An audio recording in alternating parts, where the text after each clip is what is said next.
അപ്പോൾ എന്നോട് അച്ഛൻ ചോദിച്ചു, എന്നെ ആഗ്രഹം സെമിനാരി പോകണമെന്ന് പറഞ്ഞു.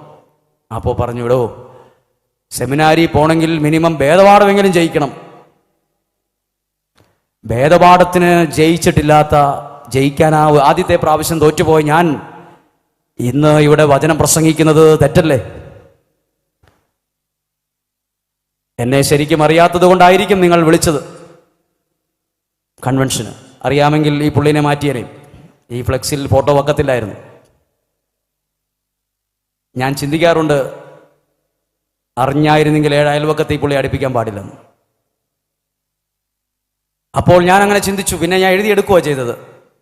അങ്ങനെ 10ാം ക്ലാസ്സിലെ പരീക്ഷയും വേദപാഠ പരീക്ഷയും തോറ്റുപോയ ആൾ ദൈവവചനം പ്രസംഗിക്കുക എന്നുള്ളത് ഒന്നാമത്തെ സാക്ഷ്യമാണ്.